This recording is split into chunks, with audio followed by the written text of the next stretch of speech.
Delhi's air quality has come in at over 400. This government of Delhi has now closed schools. It has banned heavy vehicles and it has closed down all construction and demolition activity inside. Why is it a massive city like Delhi, dealing with toxic air for several years, has not managed to find a solution that can save its citizens? Let's get some perspective. Delhi's air quality has come in at over 400 for the last 10 days. Remember, the acceptable air quality should be at about 100. 400 is toxic and is making people very, very sick.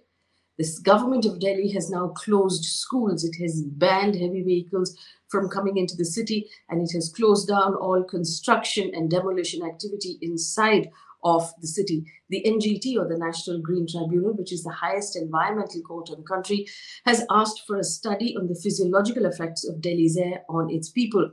The Delhi government has now decided to bring back the odd and even scheme between November 13th to November 20th to combat pollution. Haryana government has asked NCR deputy commissioners to decide if a school closure is now necessary because of the air quality in Gurgaon and Haryana. There will now be an intensified frequency of vacuum cleaning the streets, daily sprinkling of water to suppress the dust, and also the use of public transport. Like I told you, construction activity, demolition activity has been banned, stone crushers have been closed down, mining and related activity in the NCR region has been closed. The one problem that the governments of all of those states together have not managed to get a handle on is stubble burning, and I'll take you through that in a minute. Delhi government has also got 210 police teams that have been assembled to check firecrackers during Diwali. A survey released, recovered by the Economic Times, said that many families in Delhi are still planning on bursting firecrackers during the festive season. Remember, firecrackers are banned in all their forms in the Delhi, government limits. Now, why is it that despite all of these efforts being taken by governments, by Supreme Court, by central government, Delhi, the seat of power of our country, cannot get a handle on this problem? Now, like I told you, stubble burning. To explain to you what stubble burning is and why it is a problem, it is the rice stubble. So when rice is harvested, and the actual paddy is cut off, it leaves a stubble still standing on the ground, which is basically about a foot or so of grass. Now, it takes time to actually remove that grass. You can either do it by hand and to prepare the land for the next sowing. Now, what started happening in Punjab and in Haryana, they were more than, normally there are just 2 crops grown, but there are 3 crops grown because of the Green Revolution and the encouragement of better agricultural practices to grow more food so that India doesn't go hungry. Now, as a result, with 3 crops being grown, rice got added to what would otherwise normally just be a wheat crop.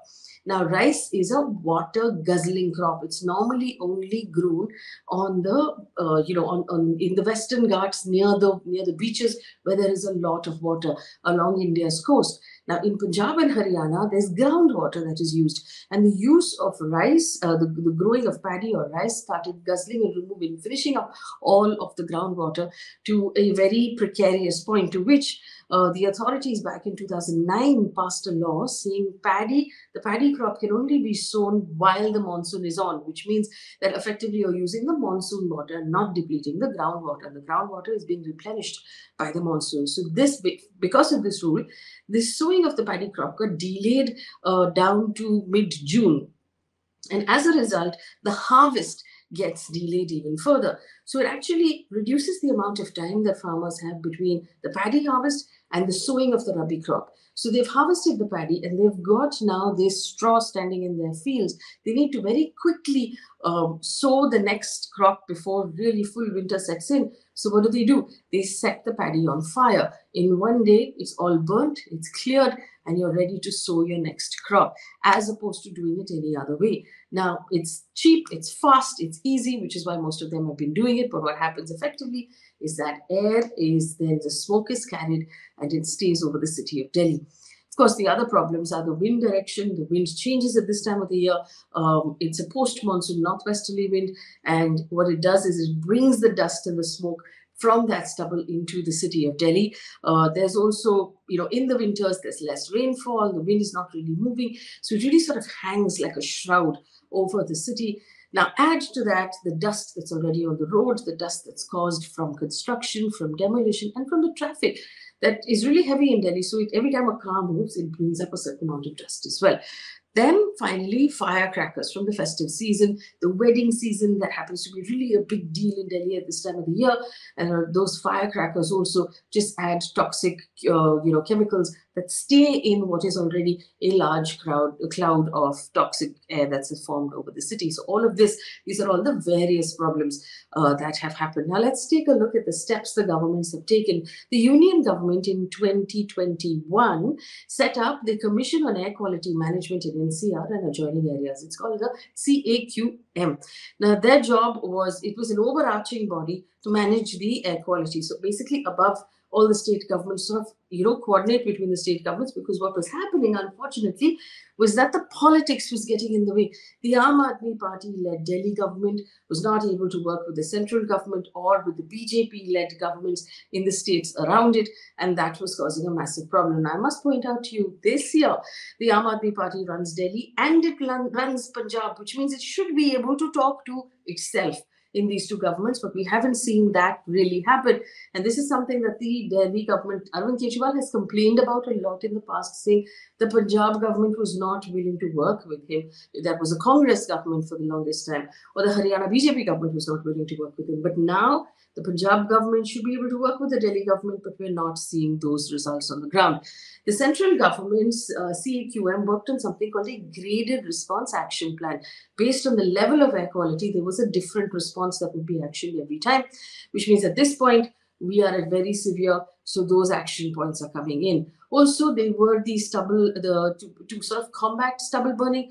There was a happy seeder machine that was created, that was developed, that was given to the farmers, a pusa decomposer, but there are not enough of these, and they're not available. Remember, the essence here is time, and all of these machines need to be available immediately. Otherwise, as soon as it gets delayed, they just set their farms on fire. So as of now, we're seeing that the number of, or the instances of farm fires are very high, both in Punjab and Haryana. We're told lesser than the previous years at this time, but still high. So between odd and even, and between, all of the other steps that are being taken, we're not seeing any real change on the ground. And that is deeply disappointing. The Supreme Court, remember, has taken cognizance of this repeatedly. The Supreme Court has set up something called an Environment Pollution Prevention Control Authority, mandated to take a look at various measures tackling air pollution and see what needs to be done. Now, this was retired after the central government created its CAQM in 2001. So all of these bodies exist, all of these governments exist, all of these states are party to the problem. There's no solution at hand. The city of Delhi is currently at this point choking. We see when it starts off at 200 AQI, going up to 250, it's bad for children and it's bad for elderly people. It's bad for people with respiratory issues. When it goes past 300, when it goes past 400, it's bad for everybody. What we're hearing right now is that the number of people walking into hospitals, reporting to hospitals with breathing issues has gone up 10%.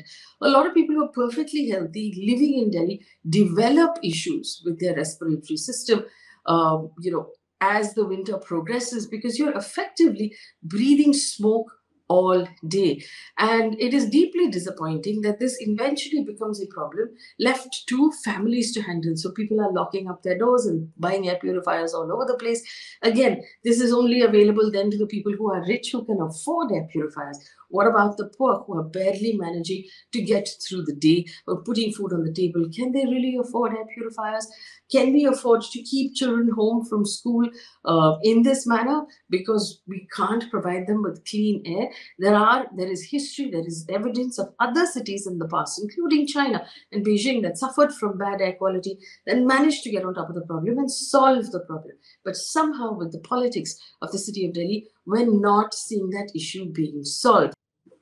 Which is why we're having a really interesting guest joining us today. Anumita Roy Chowdhury is the Executive Director of Research and Advocacy, who heads CSE's Clean Air program. Now, she's worked extensively to build a campaign on the right to clean air, specifically to do with Delhi. She's also steering the global program for clean air in Africa, and she's a recipient of the very prestigious 2017 Hagen Smith Clean Air Award. We're very proud to have her join us. Ms. Chowdhury, thank you so much for giving us your time.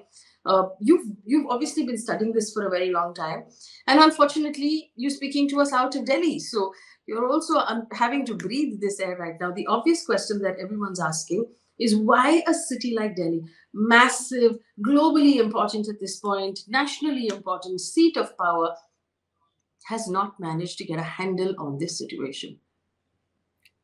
Absolutely, Faye. And that really worries us so much. Right now, what we are going through is really an air emergency.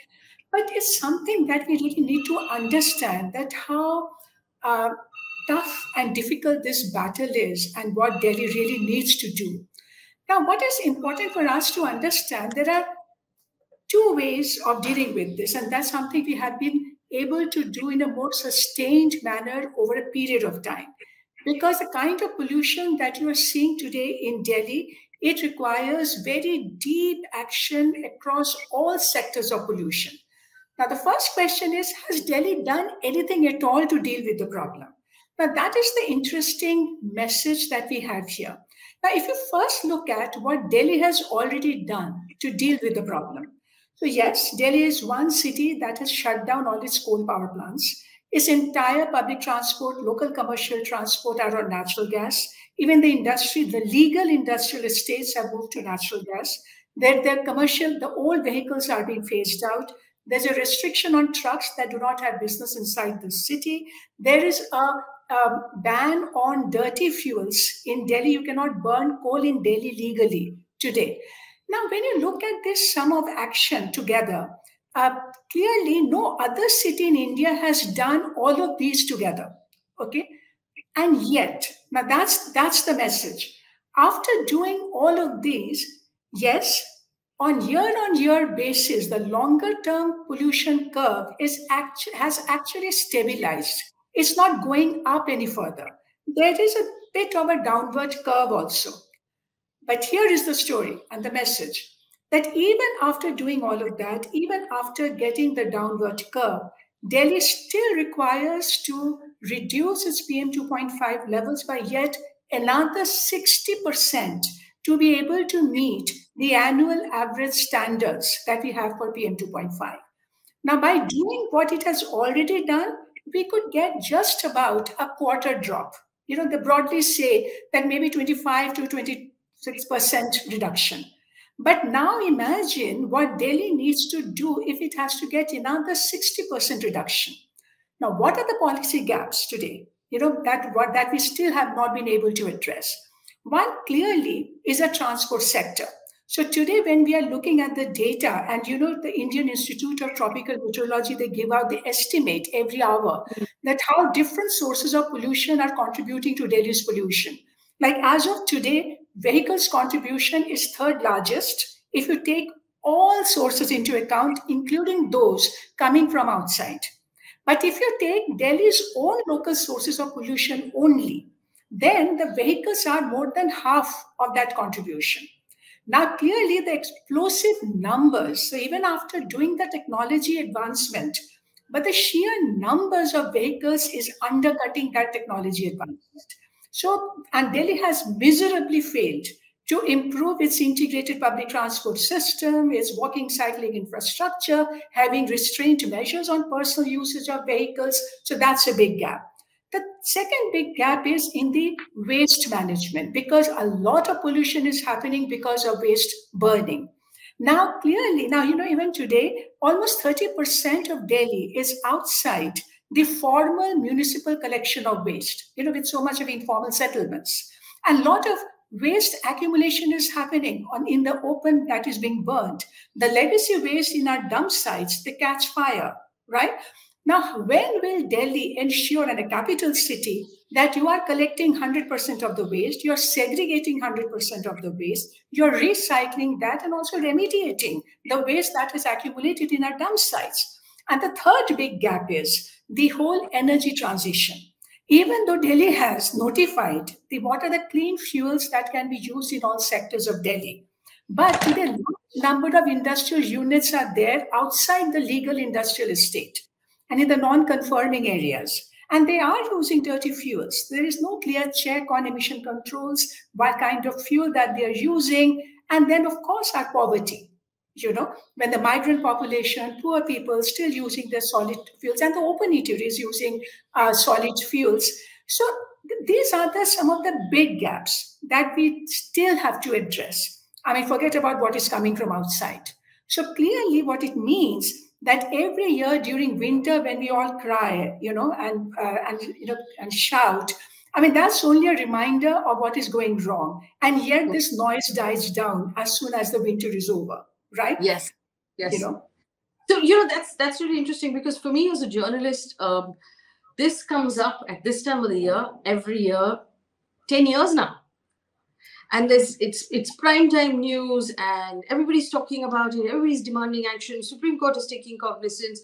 Central government is being forced to act. There's a lot of this government is not talking to that government that happens. And come February, when things start to improve a little bit, everybody just moves on with their lives. So the entire period from February to November, which can actually be used to set in behavioral changes, can actually be used to action long-term goals and long-term sort of plans, is just forgotten. And then in November, we're doing knee-jerk reactions again, and this is all immediate. Don't send children to school, stop the construction, stop the demolition, sprinkle water to whatever extent that is helpful, one doesn't know. And we're interestingly, and there's a larger pattern here, we're seeing this happen in Mumbai, where Mumbai had a severe problem starting last year. It appears to be occurring again at this point. And again, the government just sort of reacts after the hue and cry, saying, okay, fine, we will put some smog guns. And one doesn't even know if that's a useful thing to do. So that's it.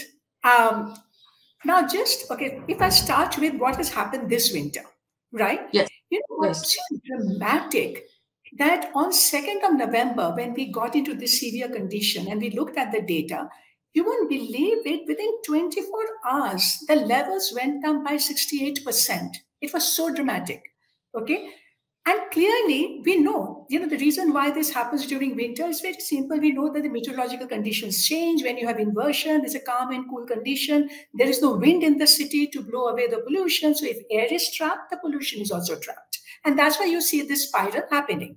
But how high the pollution will go will also depend on what the baseline local pollution is, which is already very high. So it's already high, and the moment your atmosphere changes, you see this massive buildup happening. Now, so clearly now, and that's the time, and then you hear all the emergency action being rolled out.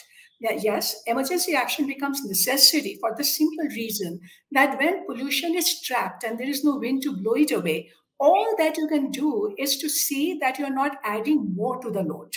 The emergency action is not a silver bullet that you do it and the pollution is going to disappear. No, it will not. What has come out and trapped, that is not going to go away till the wind god comes in to blow it away. So, but what you can still do is to ensure that you do not add more fuel to the fire. That's the only logic behind the emergency action, whether that's stopping the truck, the construction, or even doing odd and even. But this reactionary action is really not good enough. And that also should, unless you have done and dealt with the action at the systemic and infrastructure level, you cannot deal with the pollution like this over. And the other big issue that we need to keep in mind, and before I go to Bombay as well to talk about that another big thing is that pollution does not follow political boundary. Pollution blows between boundary, right? So therefore, even if Delhi tries to do more, but it cannot become a green speck when the entire Indo-Gangetic plain is now enwrapped in this blanket of smog. Okay, so this means whatever action And also, Ms. Chaudhary, Delhi gets the focus, sort of the juice of the news on an annual basis because all the big media houses are in Delhi. But Lucknow, Allahabad, all of these, Yes. there's no, I mean, there's no book that says that the people in these cities deserve to be put through this either. I mean, we should be getting a head start to solve Kanpur, solve the issue for everybody, and not just assume that for some reason we can only clean up or we need to only clean up Delhi. True. In fact, when we looked at the winter average levels for all the cities of Indo-Gangetic Plain, we found that most of the Bihar cities have levels higher than Delhi, right? And who's talking about that? Now that's where we are failing miserably. So then when Mumbai, and for a long time we thought, oh, Mumbai is in such a privileged position that it has the coastline and there is the sea breeze kind of blows it all away and it's not a problem. But this time we were so shocked to see the kind of buildup that we have seen, that when we compared the same period in Mumbai with levels previous year, there's a huge difference. This time, the levels have breached standard almost in all locations of Mumbai. So clearly, this whole and all of this is happening despite having a national clean air program. To imagine that today, actually, technically, 134 cities in India who are expected to be implementing their clean air action plan, including Mumbai, and yet you have a situation like this. So clearly, somewhere along the line, we are just not being able to move implementation.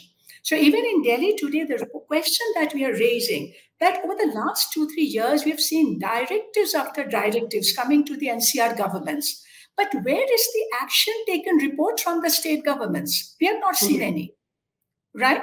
So if you just keep making plans and you keep making policies that with no clear compliance strategy, enforcement strategy, and monitorable strategy, we are not going to win this game at all.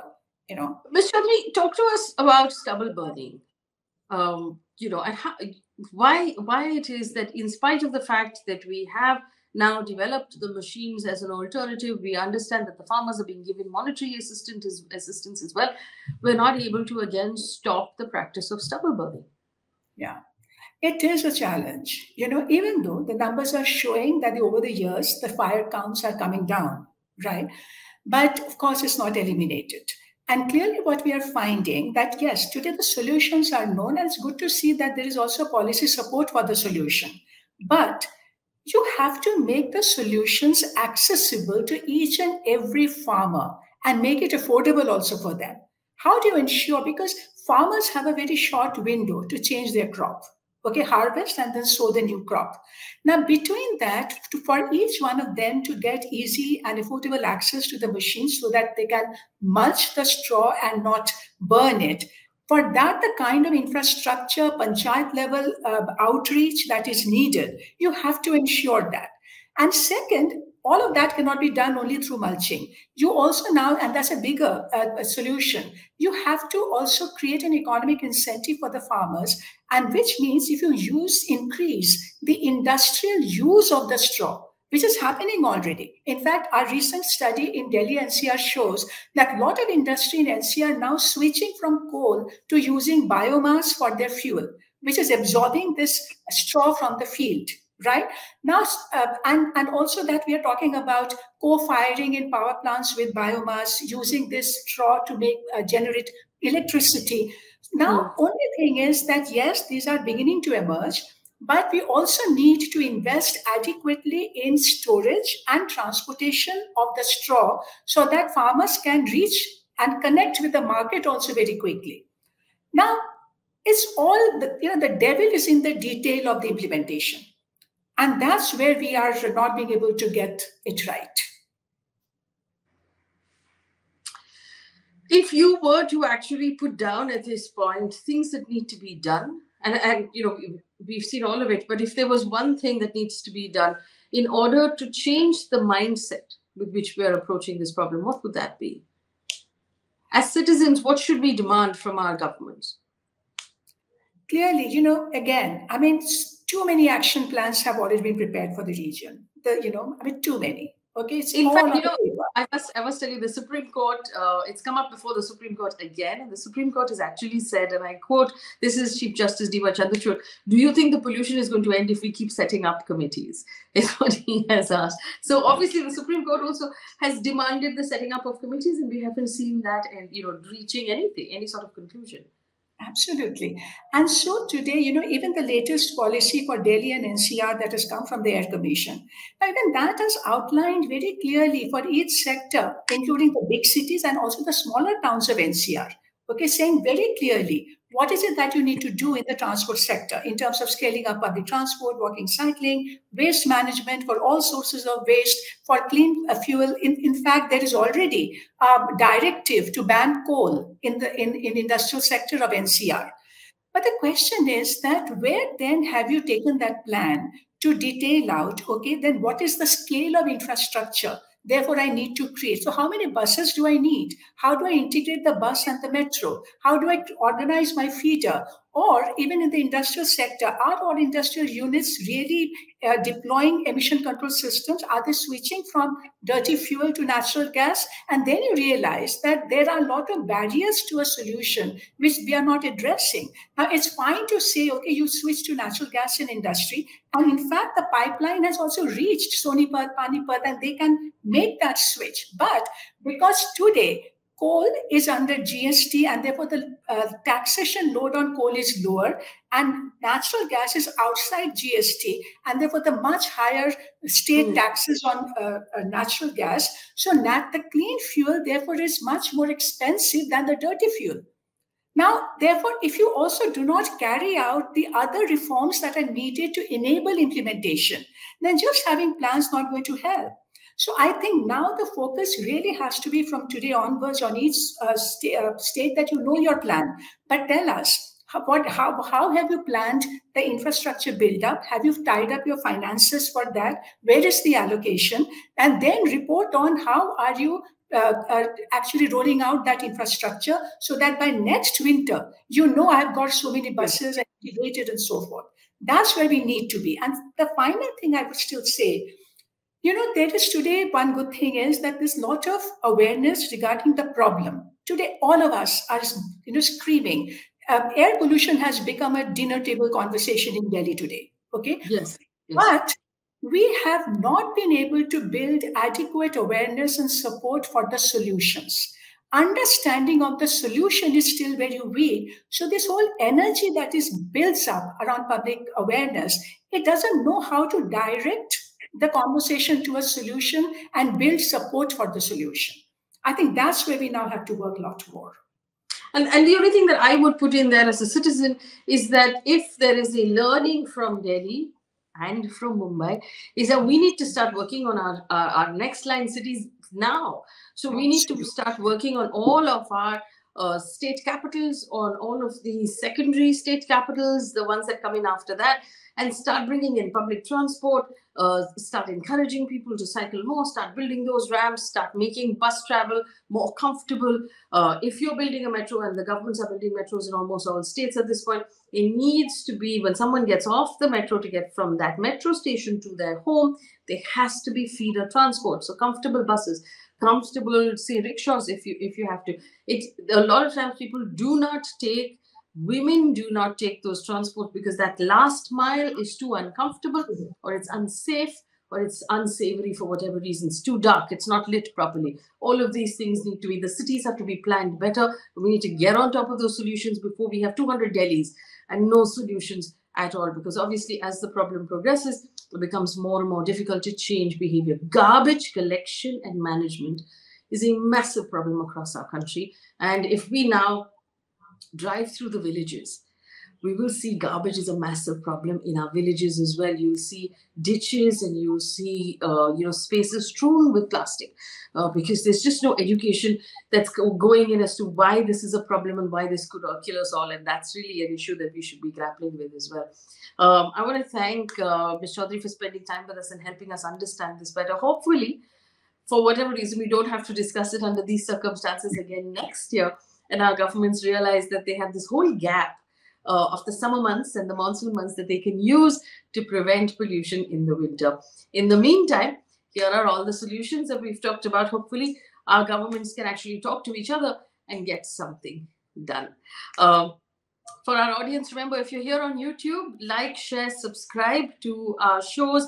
Leave us a comment on what it is you'd like us to tackle next and what information we can bring you. Thank you for watching. Bye.